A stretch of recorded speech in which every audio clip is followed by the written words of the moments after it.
Fala galera, estamos iniciando aqui mais um Lumens Podcast, onde nós estamos na série O Despertar. E nós vamos conversar um pouquinho com o nosso pastor Júnior, primeiro pastor da Igreja Batista aqui em Jandira, né? E ele vai falar um pouquinho sobre fé, que foi o tema da sua mensagem, e é muito interessante a gente falar um pouco sobre fé e discutir esse assunto, né? Porque às vezes parece ser algo tão comum do nosso dia a dia que se torna até superficial, e dentro da sua mensagem a gente vai discutir um pouco sobre isso, a gente vai se aprofundar um pouco mais sobre o tema e entender alguns pontos que às vezes é uma dúvida sua também, que está aí nos assistindo, nos ouvindo aí no carro, e é muito interessante a gente pensar nisso aí, tá ok? Pastor, por favor. Tá, vamos lá. Você quer que eu me apresente? Eu não sou o primeiro pastor da Igreja Batista aqui em Jandira, tá? Porque senão eu estaria bem velhinho aqui, né? Não, faz sentido. Com certeza, né? O pessoal que já acompanha aí, nossa igreja está aqui organizada, né? Desde 1978, março de 78, então há um bom tempo, uma boa história da nossa igreja aqui. E é interessante, nós participamos da igreja, nós participamos da história de Deus, que vai escrevendo, né? Nós somos povo de Deus e participamos dessa história. Eu sou pastor aqui em Jandira, mas eu era ministro de música, estou pastoreando aqui desde 2002, né, nessa igreja, e então já são quanto aí? Faz os cálculos aí. Nossa, 2002, faz bastante tempo. Pastor, conta pra gente aí como que foi montar essa mensagem sobre fé e qual foi a sua experiência dentro da ideia do despertar da fé, né? A gente fala um pouco sobre despertar e fé. Como que foi essa sua experiência? Então, quando a gente vai preparar uma mensagem, é um negócio assim, a gente olha para Deus e fala, Deus, o que o Senhor quer falar com tudo isso? Mas não só o que o Senhor quer falar nesse domingo, mas o que o Senhor está falando nesse tempo para a igreja, né? Eu penso mais em nossa igreja, eu não penso em igreja, né, em outras localidades, mas nossa comunidade, os nossos jovens, a nossa igreja. E quando vi esse tema, esse versículo, é muito interessante essa palavra de Paulo, né, aos Efésios. E aí eu fui querer entender um pouquinho mais da história da epístola, né, essa carta de Paulo aos Efésios, esse trecho. Mas aí o que me chamou a atenção foi a própria palavra fé. Eu preciso entender o que é fé, né, e entender esse processo da fé na vida do povo de Deus. E se você percebeu, eu fiz um rápido apanhado geral de fé na Bíblia. Sim. Né, para chegar ao que Paulo estava dizendo naquela época para a igreja de Efésios, mas não só naquela época. Para o que Deus quer falar hoje, para mim, para você, para a nossa comunidade, para o nosso contexto 2021, os nossos jovens e a nossa igreja neste tempo, nessa geração, neste mês. Perfeito. Pastor, o senhor falou um pouco sobre fé e fez um apanhado geral sobre a ideia de fé dentro da Bíblia, né? Para poder falar com a gente. Só que, assim, nós passamos, de certa forma, 6 dias da semana fora da igreja e frequentamos a igreja para ouvir a mensagem uma única vez na semana, e ouvimos a mensagem, ouvimos outras mensagens. E o que é interessante a gente pensar é que existe uma ideia de fé dentro da nossa sociedade muito comum. Todo mundo fala, você precisa ter fé, você não tem fé, você precisa ter fé. Mas essa fé que as pessoas estão dizendo é a mesma fé que o senhor ministrou ontem, que é uma fé em Deus, ou é uma fé diferente? A fé é a mesma, é fé. A questão não é ter fé ou não ter fé, a questão é aonde você coloca a fé. Porque a fé, como nós dissemos, ela é definida pelo verbo, que é um movimento, é uma ação. Então é um deslocamento. Para onde você está se deslocando, né? Então a sociedade fala, você precisa ter fé. Fé em quê? Você precisa acreditar que isso vai acontecer. Você precisa acreditar em você mesmo. Você precisa acreditar no governo. Você precisa acreditar no seu líder. Você precisa acreditar na sua família. Você precisa acreditar nesse conceito. Então você precisa ter fé nisso. A ideia normalmente, que é o que não se pode provar por via lógica ou concreta. E seria a fé. Mas isso não chega próximo da ideia de autoajuda? Autoajuda é quando você incentiva você mesmo. Você tem palavras direcionadas a você mesmo, pensamentos a você mesmo, né, para que você continue. No término da minha palavra, ontem, eu falei que Deus acredita em você. Você precisa acreditar em você. Você precisa acreditar em você, porque se Deus habita em você, você precisa acreditar no Deus que habita em você. Tá. E aí, é interessante. Quando Paulo está escrevendo, teve um momento que ele falou assim: vocês precisam entender e pensar a mesma coisa que Cristo. Porque vocês podem fazer isso, porque vocês têm a mente de Cristo. Então, se nós temos a mente de Cristo, o nosso pensamento é direcionado por Cristo. Então, eu posso entender o meu pensamento como sendo de Cristo muitas vezes. Uhum. Então, se Cristo habita em mim, eu posso ter fé em mim mesmo. Não em mim mesmo, propriamente dito, mas naquele que habita em mim. Então, essas palavras direcionadas a mim, elas surtem efeito. A autoajuda sem Deus cai em Provérbios. Que maldito o homem que confia no próprio homem. Ou então, cuidado com o coração, que ele é enganoso. E aí você pode se iludir. E quando você se ilude, você se frustra com você mesmo. Sim. E isso é um problema muito sério. Né? Quando você espera de você algo, e quando Paulo fala aos Filipenses, não considere algo maior do que vocês mesmos são. Né? Não fique pensando algo diferente do que você é. Então, essa autoanálise, esse autoconhecimento é muito importante também. No nosso processo de crer em nós mesmos, crer em Deus que habita em nós. Entendi. Então a ideia, pelo que eu tô entendendo, é crer no Deus que habita em nós, correto? Entendendo que também precisamos crer em nós mesmos, é isso? Sim, nós precisamos crer. Se você não acredita em você mesmo, você desiste de você. Tá. Crer e fé é a mesma coisa? Crer define fé. Não é a mesma o sinônimo, Uhum. né? Assim, eu disse que fé não é um substantivo feminino. Se você for no dicionário, você vai ver fé é um substantivo feminino. Sim. E quando você pensa em fé substantivo, você pensa em algo estático. Você pensa mais em fidelidade, em conjunto de regras, doutrinas. Isso é a fé. A fé cristã é um conjunto de doutrinas que norteiam, normatizam o cristianismo. Então, é algo estático, é um substantivo, é um objeto. Mas quando você define fé como a palavra de Deus nos ensina, ela é dinâmica. Então, ela é definida por um verbo. O verbo crer, acreditar, né, confiar, né, esperar. Isso aí é o dinâmico, a parte dinâmica da fé. Né? Não é estático, não é um objeto, não é um conjunto de regras, é um movimento nosso. Na direção do quê? Aí eu digo, você não é ter fé ou não ter fé. Não é apenas isso. É em que você está colocando a sua fé.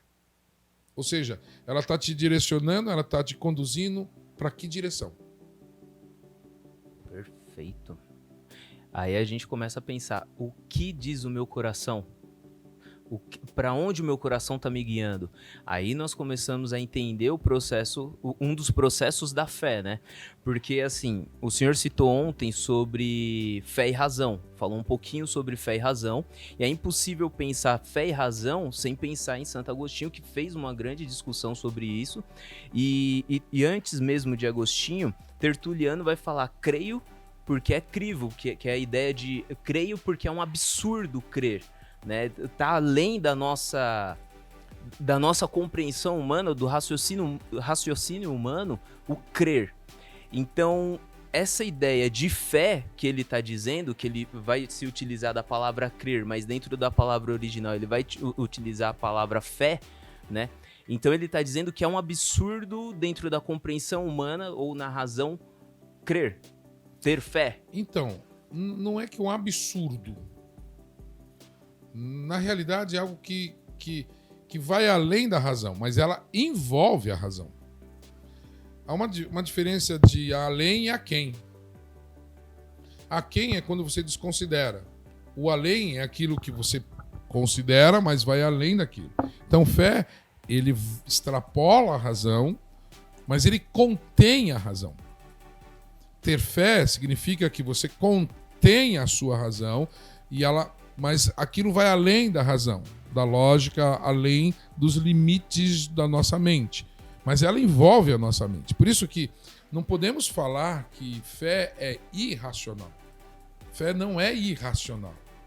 Fé vai além da razão, mas ela envolve a razão. Ela é racional e muito mais do que racional. Boa. O senhor pode nos dar um exemplo simples da ideia de fé e razão, como que elas se envolvem e elas caminham juntas? Então, quando você fala fé e razão, você está falando de duas coisas diferentes.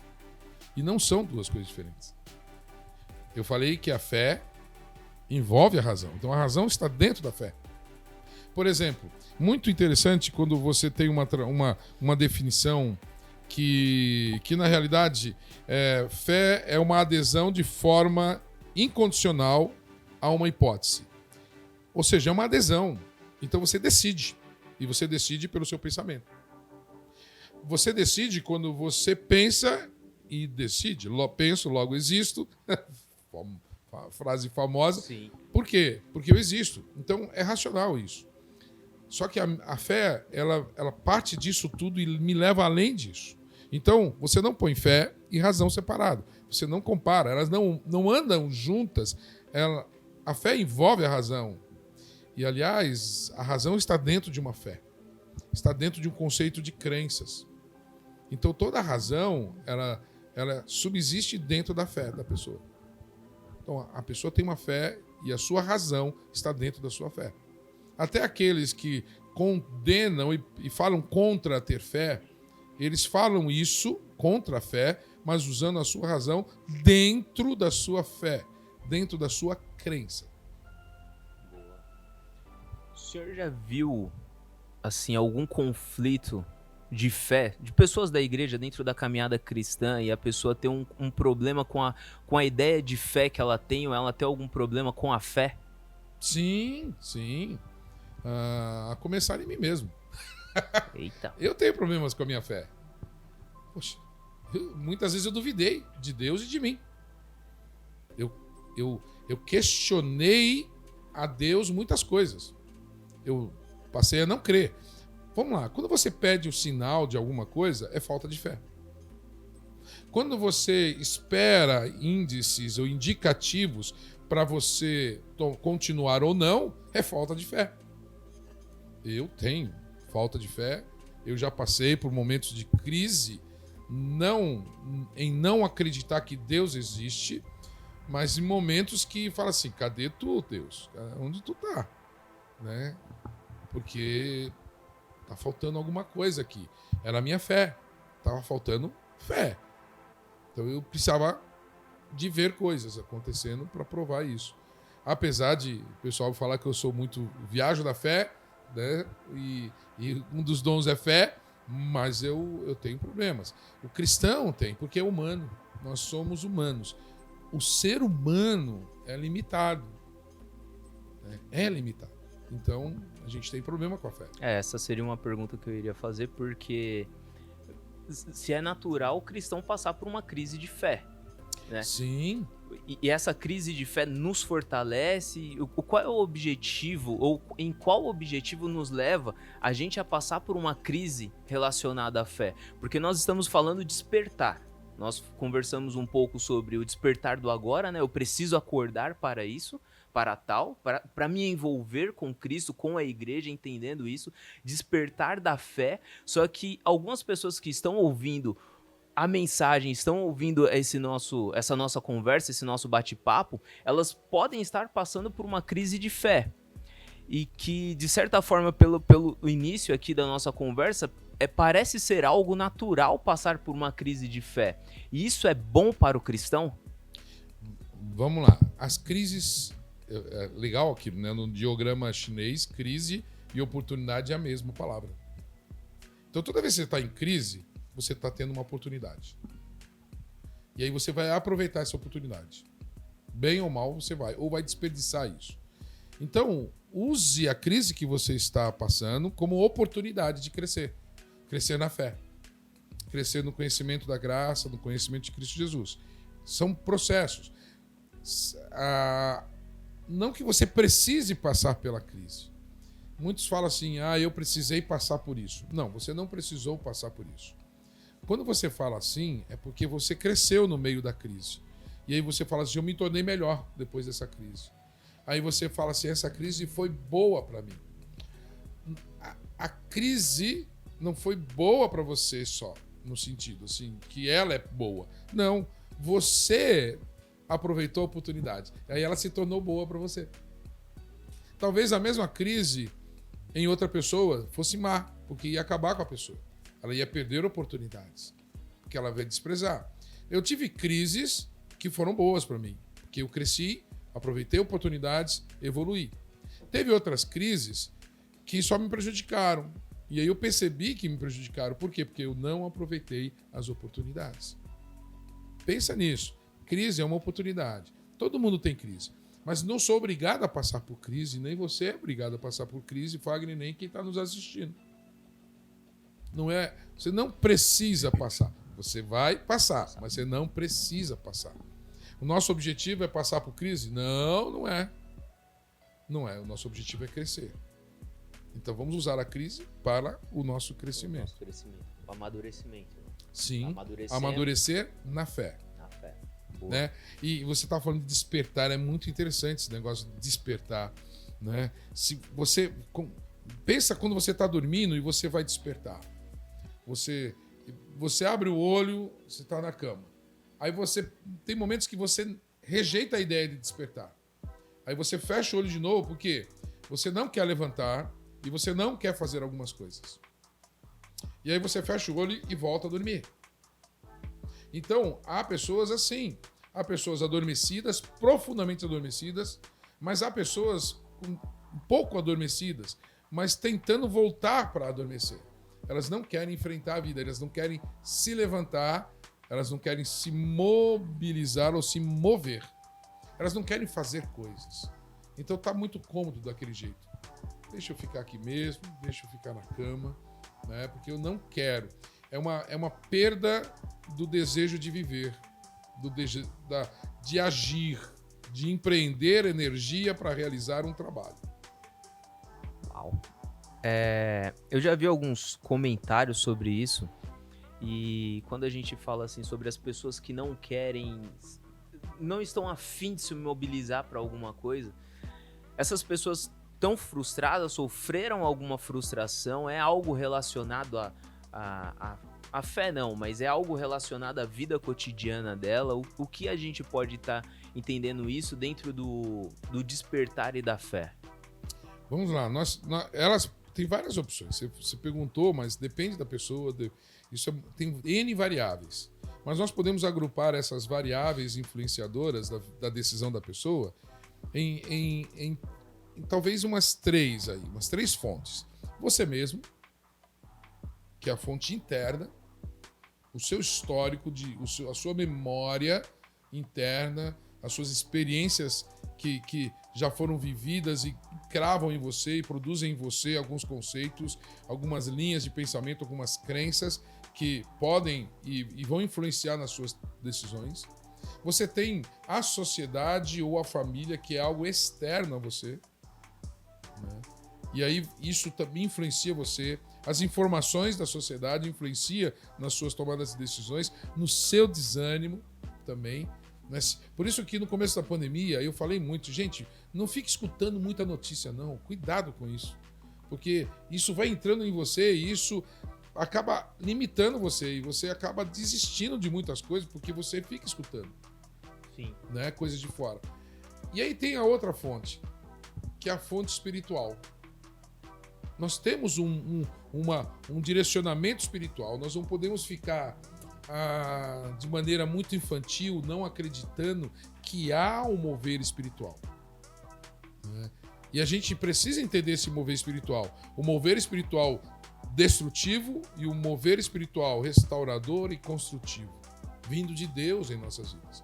Então, a voz de Deus, que é direto de Deus em nós, através da palavra dele escrita, já revelada, através da igreja dele, da comunidade dos santos em nossa volta, que é algo que vem espiritualmente sobre nós.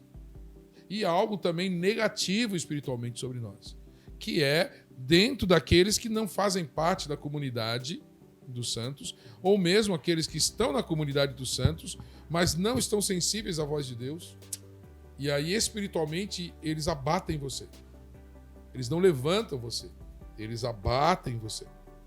Né? Essa opressão, esse peso espiritual negativo existe. A gente não pode simplesmente falar assim, não existe. Né? Existe sim. Então, nós temos as forças internas, as forças externas do mundo, da sociedade, né? Da família, e temos o espiritual sobre nós. Então, isso acaba influenciando diretamente as nossas decisões, o nosso ânimo, né? A nossa energia, né? Para viver e aceitar desafios. E quando eu falo desafios é porque quando a gente fala de fé e despertar da fé, é quando você aceita o desafio de se levantar, sabe? Quando você aceita o desafio do mundo, seu desafio próprio, e a palavra de Deus levanta. Nós falamos muito esse despertar como a palavra de Deus na sua vida, né? Ele quer que você se levante, que ele está te dando um novo dia. E a palavra do Senhor vem muito nisso, né? As misericórdias do Senhor se renovam a cada manhã. Aí você lembra disso, aí você, espiritualmente tem algo falando para mim que eu tenho que me levantar, que eu tenho que sair dessa cama, que eu tenho que ir trabalhar, que eu tenho que fazer coisas na minha casa, na minha vida. Que eu tenho que me envolver. Sim. Então, eu acho que o ato de acordar e se levantar é um ato de fé. Sabe? O que você olha para o dia e fala assim, algo vai acontecer de bom. Não sei ainda o que é.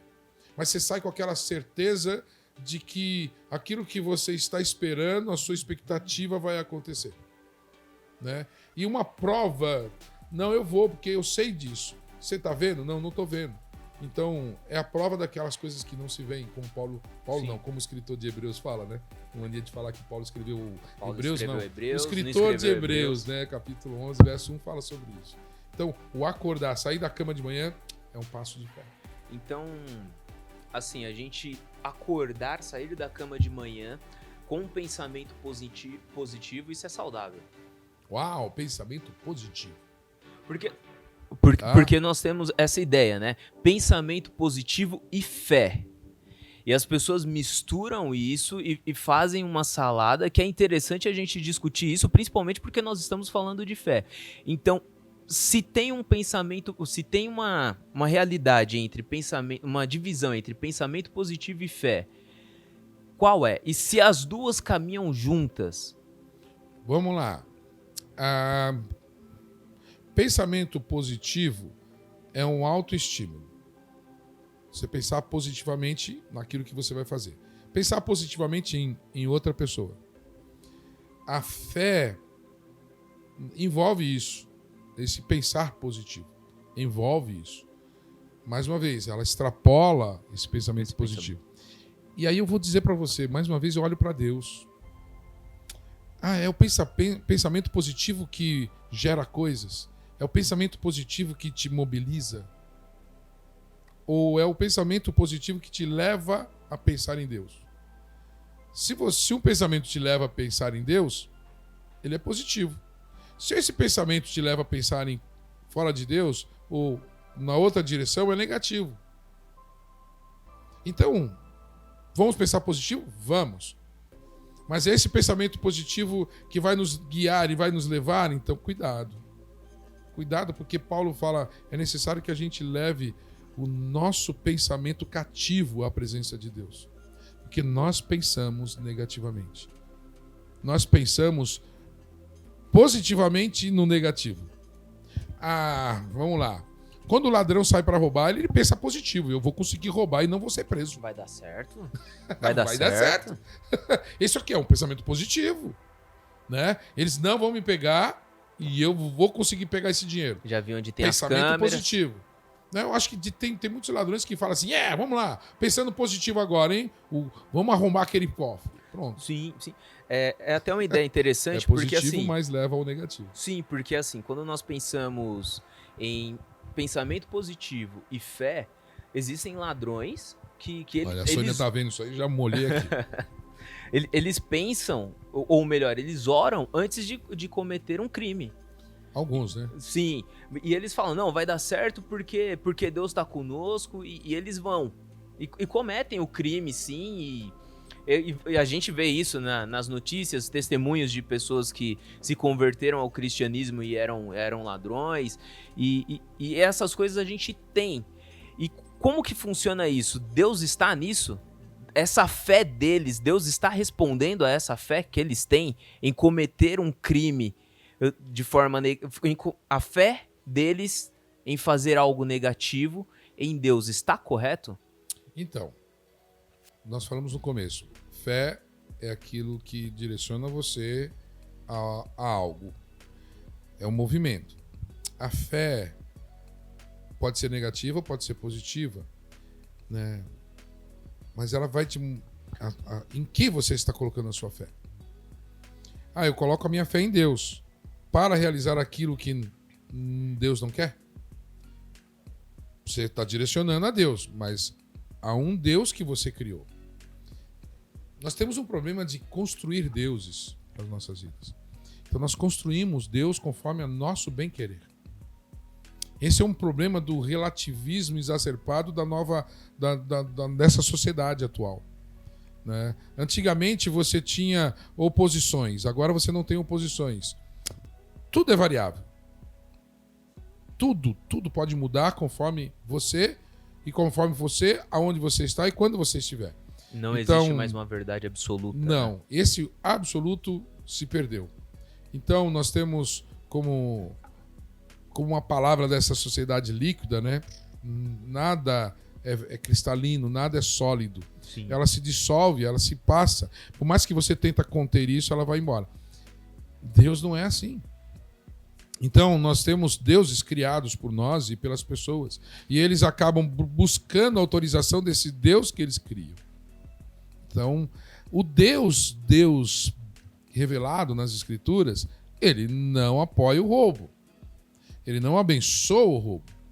Então, quando uma pessoa fala, Deus me abençoou nesse roubo, ele está falando do Deus dela. O Deus que ela criou. Exatamente. O Deus que ela criou. Que ela buscou para abençoar aquele roubo. Mas não foi o Deus. Porque o Deus é o mesmo, ontem, hoje e sempre. Ele é o eterno. E nós subsistimos dentro dele. Ele não subsiste dentro de nós. Deus, ele não é não existe dentro da fé. É além da fé. A fé existe dentro de Deus. Então nós não podemos pegar Deus e colocar dentro da nossa fé, dentro daquilo que nós cremos, dentro do impossível. O meu Deus é o Deus do impossível. Então eu vou entrar na frente do ônibus e o ônibus não vai me matar, porque isso é impossível. E o meu Deus é o Deus do impossível, então Deus não vai permitir que eu morra se eu entrar na frente do ônibus. Que Deus? É o Deus do impossível que vai deixar ela morrer. Mas é o mesmo Deus que impede pessoas de morrer, que cura pessoas de câncer, mas ao mesmo tempo deixa muitas outras morrerem de câncer. Sim. Então, ele serve a minha fé ou eu sirvo com a minha fé a ele? Eu acho que aí é um ponto interessante onde nós devemos tomar cuidado, porque por mais que eu esteja na igreja, né, entendendo quem é Deus, eu ainda crio deuses para mim. A partir desse ponto que o senhor mesmo acabou de citar. Eu crio um Deus, onde é o Deus do impossível, eu me jogo na frente do ônibus e... pum, morri. E por que Deus não me salvou? Aí começam os questionamentos, né? E aí é onde a gente começa a exacerbação da fé. Exato. Recentemente eu falei para uma jovem, você acha que porque você pediu com fé, Deus vai lhe dar? Ela, não é assim, pastor. Falei, não é assim. Não é só porque você pediu com fé que você vai receber. Não, pastor, a Bíblia diz, se você pedir com fé, você vai receber. Então esse é o problema. Se você pedir com fé, ok, o que você pedir com fé não for da vontade de Deus, e aí? Essa fé não é a fé que direcionou você a Deus. Foi uma fé que afastou você de Deus. Na direção do seu desejo, não do desejo de Deus. Eu falei para ela assim, se você pedir com fé, essa fé que te move na direção de Deus, ele vai considerar e vai te dar. Mas se essa fé está na direção não da vontade de Deus, e aí? Então, ela ficou em crise e depois ela veio a reconhecer isso, que nós conversamos de novo, oramos juntos sobre isso, né? Porque muitas vezes as pessoas creem em coisas que não são bíblicas. E aí Deus começa a servir a fé. Ou seja, se você tiver fé, Deus é obrigado a responder, a dar o que você pediu. Sim. Ou seja, é um Deus que serve a fé. Não é uma fé que serve a Deus. É um pensamento, a gente pode até chamar de uma teologia comum que está sendo construída, né? E que, na verdade, veio sendo construída a partir de um pensamento de uma ideia da fé. Você entende que se você pede para Deus, Deus é obrigado a te dar. Por quê? Porque você é filho dele. Então Deus é obrigado a te dar porque um pai ama seu filho e dá aquilo que o filho quer. Só que isso traz um problema porque, de certa forma, é como se Deus criasse filhos mimados, né? E a fé... E a fé não entra dentro disso, aí entra dentro da ideia de que nós criamos deuses para nós mesmos, aonde ele vai nos satisfazer e não que a gente possa olhar para Deus e falar assim, poxa Deus, me explica o porquê que tal coisa não deu certo para mim. A gente tem uma expressão que diz assim, quando uma criança faz uma coisa feia, a gente fala, é mal educado, né? Mas pode ser que ele foi bem educado. O pai dele educou bem ele. Sim. Mas ele decidiu não ouvir a voz do pai. E aí se transformou numa pessoa mal educada, no conceito humano. Deus não cria filhos mimados, mas ele cria filhos com a liberdade de se tornar um mimado. Deus cria o homem com a liberdade, o ser humano com essa liberdade. Deus cria para a salvação, Deus cria para as boas obras, mas o homem decide nisso. E muitas vezes o homem decide a não caminhar nessa direção. E aí ele começa a achar que Deus existe para ele, e não que ele existe para Deus. Que Deus serve a ele, serve a fé dele, mas não que ele serve a Deus pela fé. O senhor falando assim me faz lembrar sobre um pouco dos deuses gregos, né? Porque a ideia dos deuses gregos é eu sirvo a ele e ele me serve me devolvendo aquilo que eu peço. Por exemplo, vou a uma guerra. Eu peço ao Deus da guerra e o Deus faço sacrifício a ele, ele se agrada do meu sacrifício e eu vou à guerra e eu venço, ganho a batalha. Então, de certa forma, nós estamos trazendo essa ideia de novo para nós ou não? Sim, é o sacrifício no templo. Eles sacrificavam, porque eles tinham a fé que sacrificando aquele animal, eles receberiam o perdão pelos seus pecados. E eles criam nisso. Por isso que a fé era um substantivo. Não era um verbo que lhe direcionava para Deus. O povo se desviou de Deus, mesmo obedecendo o que Deus tinha mandado. O problema é quando você quer apenas... A sua fé está no fato da obediência. O fato da regra. O seu olho está só na regra? Ou você está em Deus? Quando Jesus ele desrespeita o sábado, ele fala assim, o homem foi criado para o sábado ou o sábado para o homem? Quem é maior, o sábado ou o homem? Por quê? Porque eles estavam desprezando o homem por causa do sábado. Cuidado, porque às vezes nós estamos desprezando Deus por causa da fé. Por causa da fé.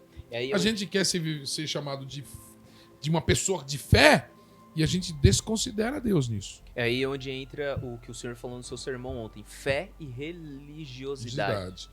A fé, substantivo, é religiosidade. É um conjunto de regras, de doutrinas, de rituais. É o que você falou, de um ritual. Né? A idolatria dos deuses gregos era rituais. Se você fizer isso, você vai receber isso. Ação e reação direta. Mas o quê? Ligada a coisas que você faz. E já a intenção que eles tinham, né? Eles já tinham a E intenção. Deus vê coração. Ele sonda o coração de você. Ele sonda os nossos corações. O que ele deseja de nós não é tristeza pelas consequências do pecado, por exemplo. Né? Eu já falei para muitas pessoas, falei assim, olha, arrependimento não é uma tristeza um choro pelas consequências do pecado, é um choro pelo pecado. Chorar de arrependimento é quando você chora pelo pecado cometido, não porque você está sofrendo as consequências desse pecado cometido. Eu choro porque eu fui preso. Não, eu choro porque eu roubei. Eu choro porque eu fui demitido, porque eu xinguei meu chefe. Não, você tem que chorar porque você xingou uma pessoa. Você desrespeitou uma pessoa. Você humilhou uma pessoa. Você tem que... Então, está faltando essa compreensão do ato do coração, a intenção do coração. Né? O que te move, esse movimento interno. Por isso que eu falei, a fé é interna, mas ela explode em ações externas. E nessas externas que a gente percebe exatamente para que direção ele está tomando. Né? A fé dele está direcionando ele para onde? Para ele mesmo. Né? E aí as pessoas não conseguem ver. Estão com o olho fechado. Né? Eles precisam abrir os seus olhos e perceber isso. Eles precisam, né, ter consciência disso. Esse abrir da fé. É o despertar, né? Exato. Olha, você precisa entender isso. Né? A tua fé está direcionando você a Deus, então é uma fé que agrada a Deus. A sua fé está direcionando a você mesmo. E eu me lembrei agora de um jovem que se afastou da igreja. Cresceu na igreja, foi batizado na igreja, mas ele começou a se afastar da igreja.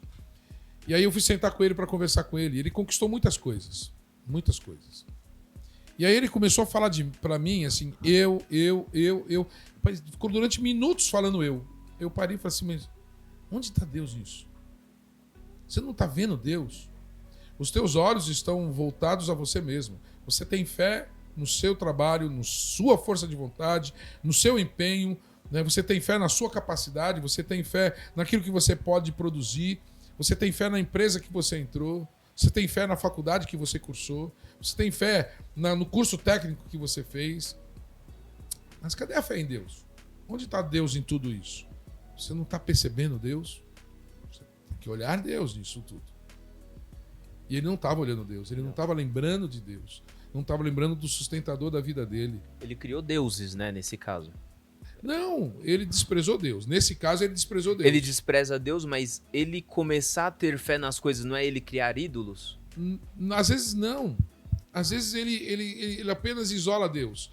Ele começa a servir a Deus e aí depois ele vai se envolvendo com as coisas deste mundo e ele esquece Deus. E ele vai se envolvendo nas coisas deste mundo. E Deus fica de lado. E fica de lado. Ele não cria deuses para ele, mas ele simplesmente despreza Deus na vida dele.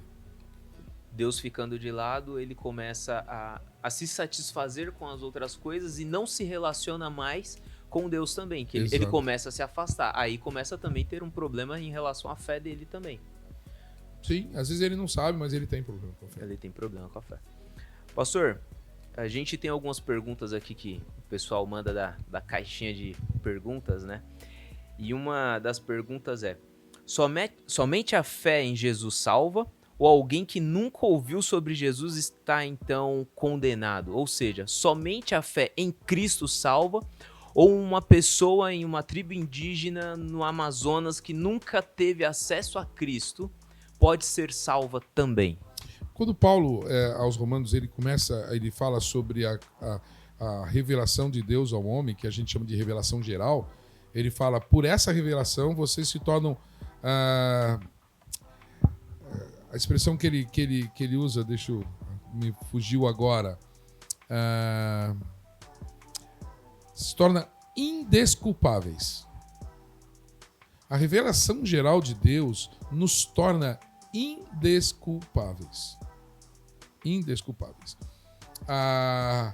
Mas é Jesus Cristo que salva. É Jesus que salva. Porque ninguém vai ao Pai se não for por Jesus. Sim. Essa é a palavra. Essa é a orientação. Não é? E a gente precisa entender isso. O Yeshua, a manifestação de Deus, do Deus Redentor, ele já foi localizado e identificado em tribos que ainda não haviam recebido a palavra escrita e revelada. Escrita e revelada.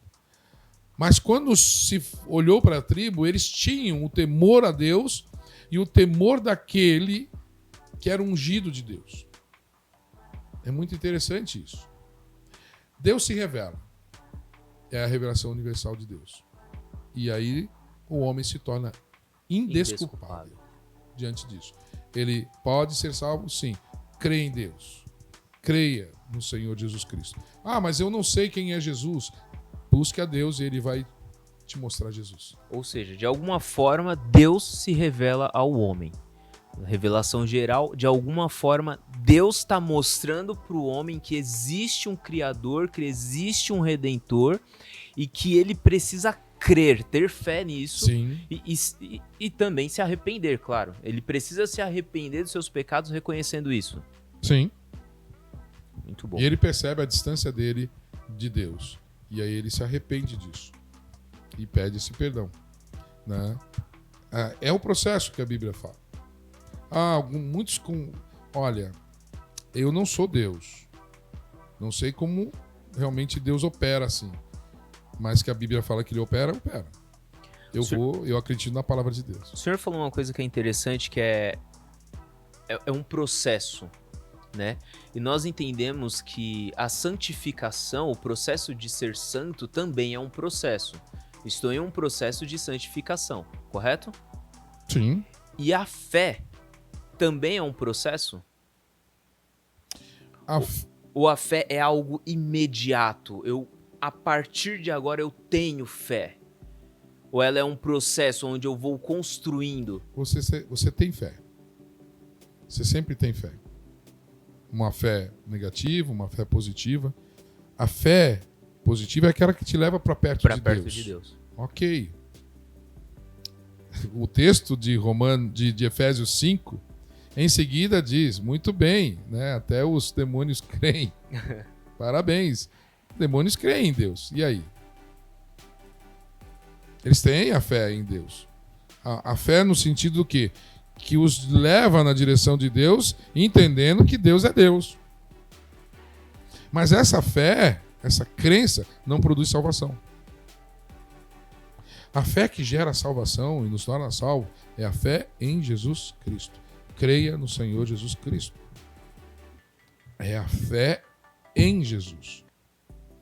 Por isso que, às vezes eu digo assim, crer em Deus não muda a sua eternidade. Crer em Jesus, sim. Vou repetir. Crer em Deus não muda a sua eternidade. Crer em Jesus, sim. Porque aquele que crê em Jesus tem a vida eterna. Aquele que não crê, não tem a vida eterna. Eu creio em Deus. Muito bem. Você crê em Jesus? Não. Muito mal. O crer em Deus muitas vezes muda a sua vida aqui. A moral, conceito moral, ético, vai mudar aqui. Comportamento social. Sim, comportamento ileso, íntegro. Algumas vezes a pessoa fala assim, aquela pessoa é tão boa, tão assim, só falta aceitar a Jesus. Poxa, só isso. Legal. Só isso. Só um ponto. Falta tudo. é crer em Jesus Cristo. Está na hora de acordar para isso. A gente tá na hora de despertar a fé em Jesus. Não a fé na igreja, não a fé no pastor, não a fé em Deus. A fé em Jesus Cristo.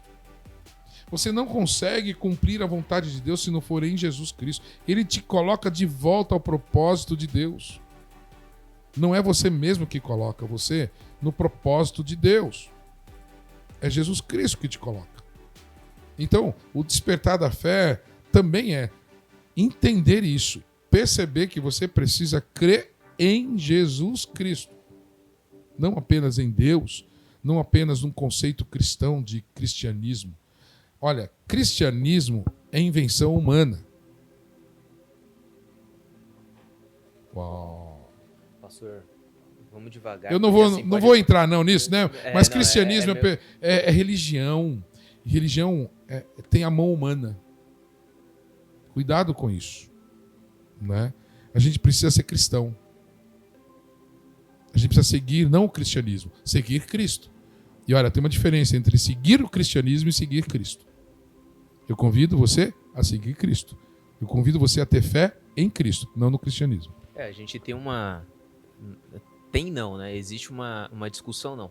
Mas existe várias teologias e essas várias teologias apresentam muitas vezes um Cristo de forma diferente. E isso é interessante a gente pensar porque a gente fala, quem que você segue? Eu sigo um cristianismo, de qual linha você segue, né? Aí começa as grandes discussões teológicas que não se findam. Mas porque são o quê? São formas de pensar de cada período.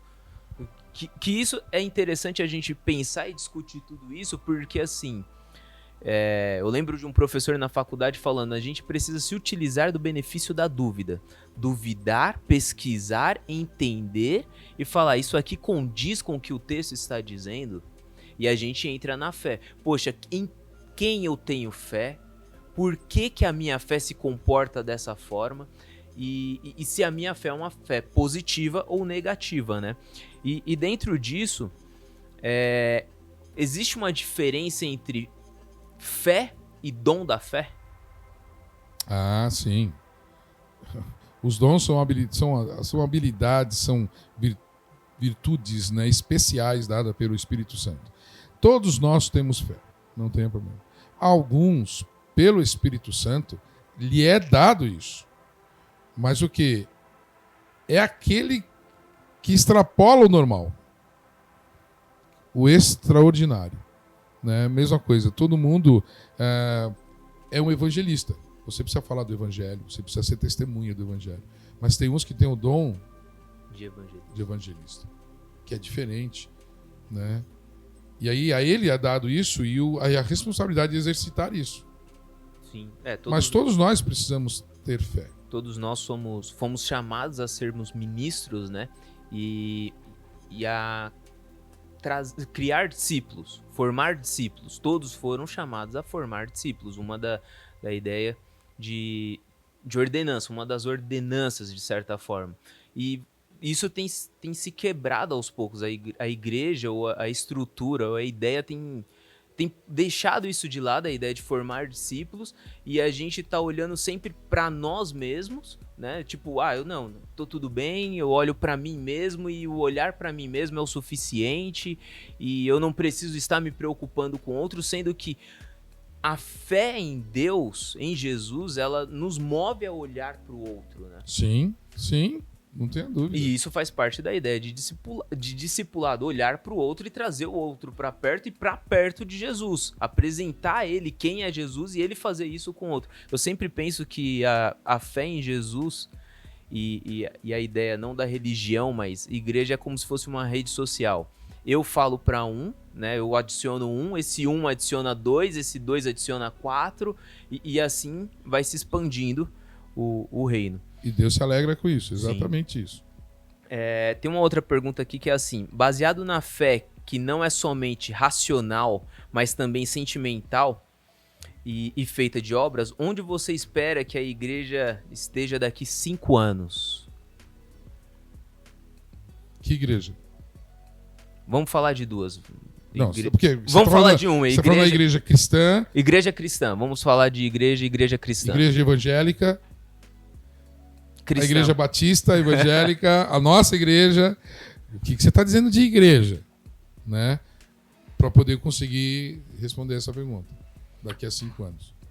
Vamos falar de uma igreja no geral, a igreja militante, igreja que nós temos aqui na nossa sociedade, sem ser a primeira igreja batista em Jandira, sem ser a assembleia tal, né? Mas vamos falar de uma igreja no geral, no movimento de igreja que a gente tá tendo uma percepção que tá tendo um movimento diferente. Nós percebemos que sempre na história existe a igreja perseverante, né? Aqueles que permanecem no caminho. A igreja religiosa, o cristianismo, ele toma vertentes, mas sempre você vai ter grupos que permanecem fiéis à palavra de Deus e trazendo de volta e levantando essa bandeira constante, né? Constante. Nós temos nos últimos tempos esse voltar ao discipulado. Esse olhar para o discipulado que você falou. Uhum. Então isso é uma marca muito presente nos dias de hoje para a igreja que quer continuar sendo relevante a Cristo, ser semelhante a Cristo. Né? Nós precisamos entender que essa igreja vai permanecer. A igreja de Cristo, ela vai continuar sendo fiel a Cristo. E ela vai por caminhos errados, vai se arrepender, vai voltar. Aquele que é cristão, ele vai buscar a Cristo e Cristo vai quebrantar o seu coração, ou ele vai se quebrantar diante de Cristo e vai continuar fiel a Deus. Não tenha dúvida. Nós temos muitos desafios daqui para frente. As pessoas falam assim, a gente precisa entrar no governo. Esquece isso. No sentido de que a igreja não vai governar antes de Cristo voltar. A igreja não vai governar esse mundo. Então, não alimente essa ilusão. Mas seja fiel a Deus. Porque a igreja governará tudo. Junto com o Cordeiro. Ao lado do Cordeiro. Nós faremos isso. Na sociedade, antes dele, não. Nós vamos sofrer perseguições, vamos sofrer tribulações e cada vez mais apertos, situações difíceis, leis e leis contra nós mesmos. E vai chegar um momento que a nossa fé vai ser provada até a morte. Eita, é aí que a gente vai ver quem é crente de verdade, né? Ou quem não. É crente, quem crê, né? Quem crê. Então, ou seja, a nossa fé vai ser provada. A sua fé, a minha fé está sendo provada. E aí? Então nós precisamos estar disposto a perder a sua própria vida em favor do Evangelho. Isso é crer. Sabe? Isso é ter fé. Além das necessidades, além da situação humana. Sim. Temos mais umas perguntas aqui. Uma pergunta interessante aqui da caixinha é: como dizer para uma mulher, dentro da ideia de fé move montanhas, né? Como dizer para uma mulher que não é engravida que a fé move montanhas? A fé move montanhas. Sim. O aproximar-se de Deus move montanhas. Aqui na igreja, há muitos anos atrás, nós tivemos um testemunho de uma irmã. Ela tinha problemas na sua casa e um filho com deficiência. E ela sofria muito com isso. Ela estava em depressão constantemente com isso. Ela tinha um marido ausente e ela sofria muito com isso. A carga era muito pesada sobre ela. Ela tomou a decisão e aceitou Jesus Cristo na vida dela. E aí ela foi dar um testemunho. Nós estávamos num grupo e ela foi dar o testemunho. Ela falou: irmãos, eu era assim, assim, assim, assim. O que acontecia comigo era isso, isso. As situações que eu passava eram essas. Jesus me transformou. Eu aceitei a Jesus e sabe o que aconteceu na minha casa? Barato, os irmãos falam assim: milagre do Senhor na sua casa. Ela falou: não aconteceu nada na minha casa. meu filho continuou deficiente, meu marido continuou ausente, as dificuldades financeiras continuaram a mesma. Aí o pessoal parou assim e ela falou assim: o que mudou na minha casa fui eu. Para quem não tem filhos, eu vou dizer o seguinte: continue a crer em Jesus. Mantenha a sua fé em Deus. Você está dizendo que ela vai engravidar? Não. Eu estou dizendo que ela precisa manter a sua fé em Deus. Crê. Ou Deus pode engravidar, ou Deus não pode engravidar e fará ela feliz da mesma maneira. Qual é o milagre maior? Engravidar ou superar isso?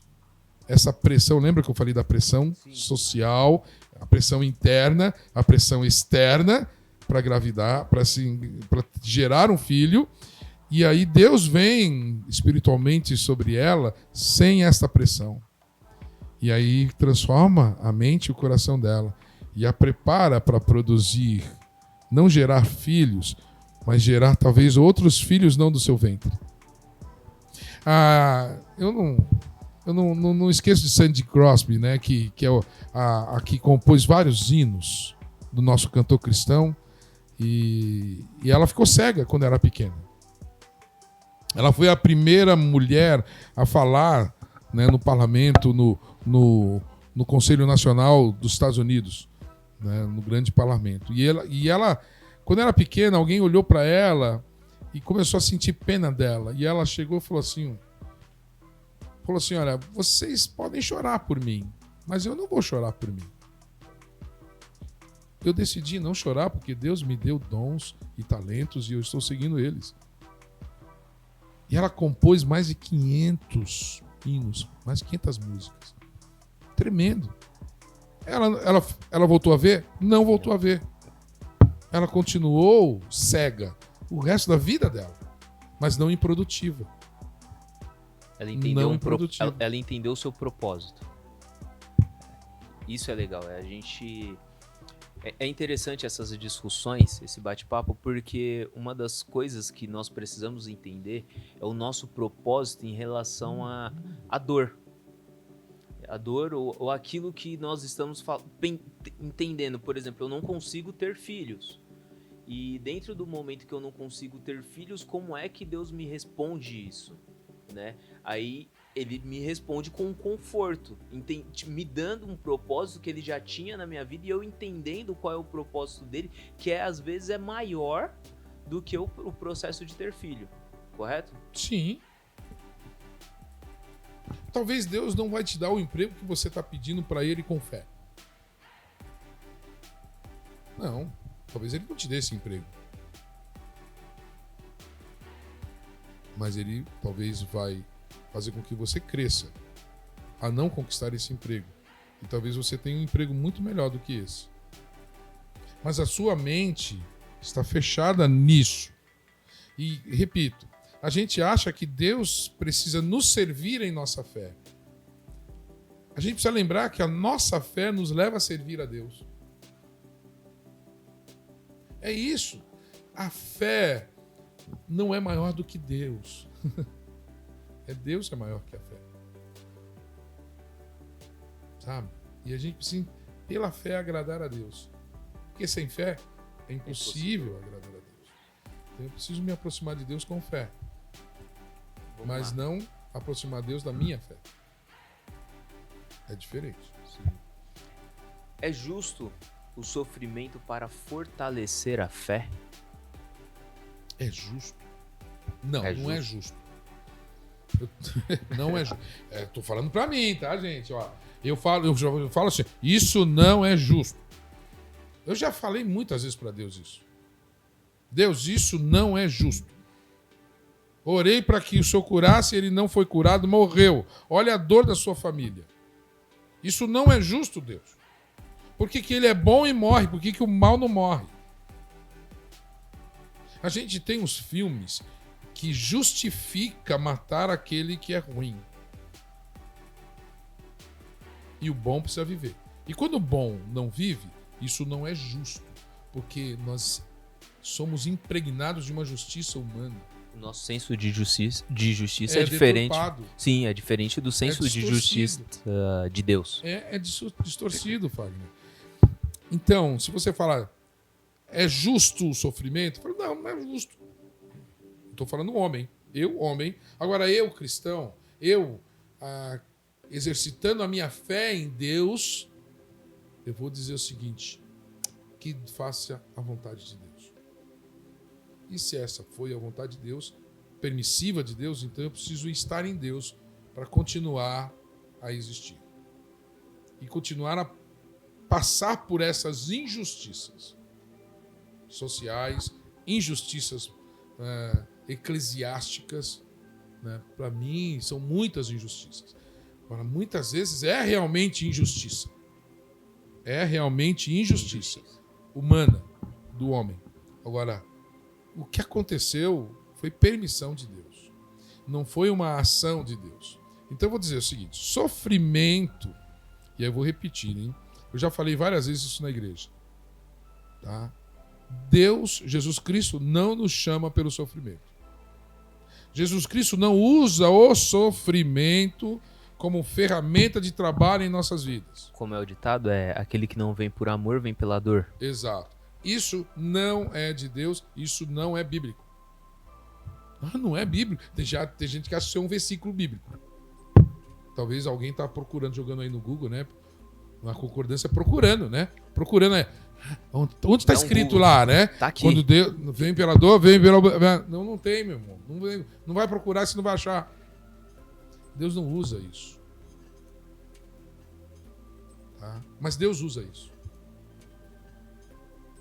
Não é uma ferramenta de Deus a dor. Mas em meio à dor, ele trabalha no crente. Com amor, com misericórdia. E nós sentimos o amor dele, a misericórdia dele no meio da dor.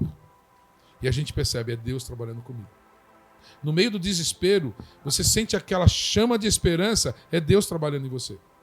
Ele não colocou o desespero em você. Ele não colocou o desespero em você. Mas no meio do seu desespero, ele age. Porque ele é maior do que a dor. Ele é maior do que a dor.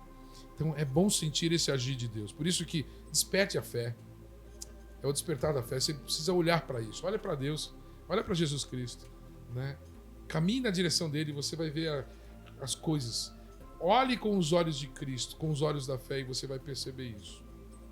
Você vai perceber que existe um exército celestial em sua volta. Existem anjos e anjos em sua volta. Existe Cristo na sua vida. Isso é demais. Né? Agora, o sofrimento é uma realidade em nosso meio. Né? Sim. E aí a gente... É injustiça, e a injustiça tem que ser denunciada. Não tenha dúvida. Se há uma injustiça moral ou ética, uma injustiça precisa ser denunciada. Ela precisa ser bem esclarecida. Né? E se a pessoa agrediu, ela precisa pagar pela sua agressão. É a justiça dos nós. Sim, não tenha dúvida. Agora, cuidado para coisas ruins acontecendo e aí você começa a falar para Deus, Deus, isso é injusto. Eu já falei, e olha, caí do cavalo, Deus me mostrou outras coisas. Falou assim, não, a minha justiça não é a sua justiça. Então, crede em mim, confia em mim. Então tá bom. Esse tipo de diálogo, né, que fala para Deus assim, Deus, o Senhor não está sendo justo, questiona a fé, sendo um diálogo direto com Deus, abrindo o jogo para Deus, aquele momento em que você entra no seu íntimo, no quarto, fecha o quarto, começa a dialogar com Deus e fala, Senhor, não é justo. Senhor, eu estou desesperançoso. É um diálogo maduro, é um diálogo que é bom o crente, o cristão fazer com Deus, para se aproximando de Deus, tendo esse bate-papo com Ele. Sim. Busque a Deus. Converse com Jesus Cristo. E Ele vai responder. Ele vai te ouvir. Ele não fecha os ouvidos. Ele vai te ouvir. Você está ouvindo Ele? Porque vai chegar uma hora que você tem que parar. Você tem que se calar para ouvir Ele. Se você ficar xingando o tempo todo, como você vai ouvir Ele? Se você falar, xingar e sai. Tem gente que faz assim, né? Deus... Aí Deus está lá. Olhando. Aí Deus... Aí o cara assim, então, já falei tudo que eu tinha que falar, vou embora. Aí vai embora. Eu já vi gente assim. Entrou no meu gabinete, reclamou, xingou. Falei, não, vou ter que ir embora. Foi embora. Aí eu orei por ele sozinho. Porque ele não queria ouvir. Ele não queria ouvir. Não queria ouvir. Teve uma vez eu visitei uma família e aí fala, aí eu comecei a falar, perguntando algumas coisas. Não, mas eu não tô aqui pra... Eu não chamei o senhor aqui pra falar e me aconselhar. Eu chamei o senhor aqui pra orar. Eu falei assim, então tá bom, vamos orar. Aí eu me levantei. E vamos orar. Aí eu orei. Falei, tchau. Mas o senhor já vai? Eu falei assim, vocês me chamaram aqui pra orar, não foi? Então eu orei, tô indo embora, tchau. Sem bate-papo. Eles não estavam querendo ouvir. Eles não estavam querendo ouvir. Será que você ou eu estamos querendo ouvir Deus? Se você falar com Deus querendo ouvir Ele, beleza. Você pode brigar com Ele à vontade. Eu já cheguei a bater na mesa falando com Deus. Eu acho que nós temos 2 grandes exemplos na Bíblia, que é Jó, que depois dele ter uma discussão com Deus e Deus se apresenta para ele falando assim, onde você estava quando eu coloquei limites entre a terra e o mar? E no final ele fala assim para Deus, antes eu te conhecia de ouvir falar e agora eu te conheço por contigo andar. Ou seja, ele discutiu com Deus e depois ele se declara vou chamar de uma poesia diante de Deus, falando assim, hoje eu caminho com o Senhor. E Abacuque, que ele questiona a Deus e ele fala assim depois, ainda que não haja fruto na videira e não haja ovelhas no curral, eu ainda me alegro no Senhor. Ou seja, pode acontecer tudo de errado na minha vida, mas eu ainda assim deposito toda a minha fé em Deus.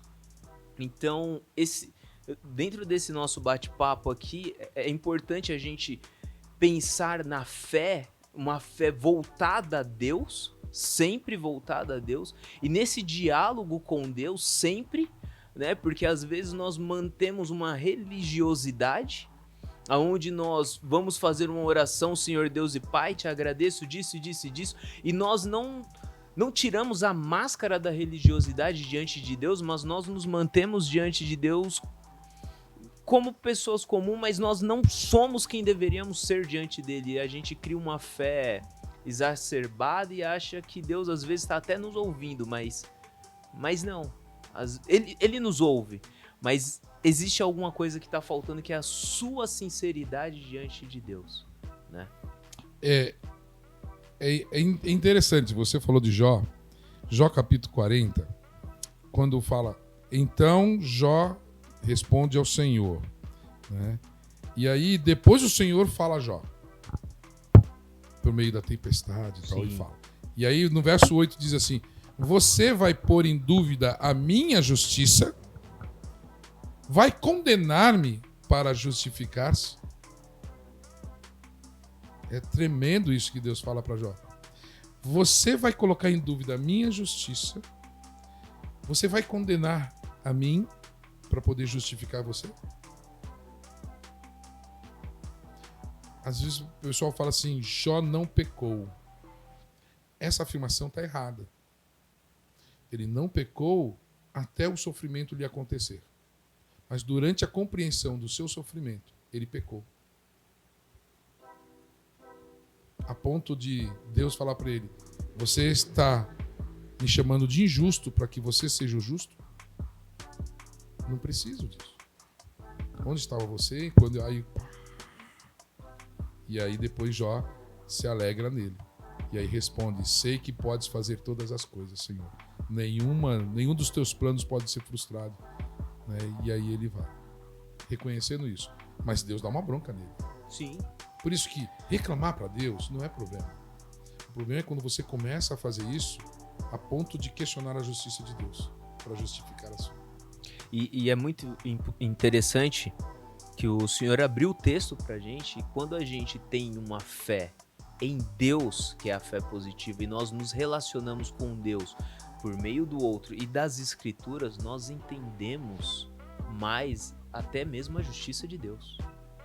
Ele se revela. Sim, ele se revela. Assim como a gente acabou de ler aqui, ele se revelando a Jó, né? Questionando a ideia de justiça que nós acabamos de falar há pouco. Essa revelação não é para Jó. Foi para Jó. Não é mais para Jó. Jó já morreu.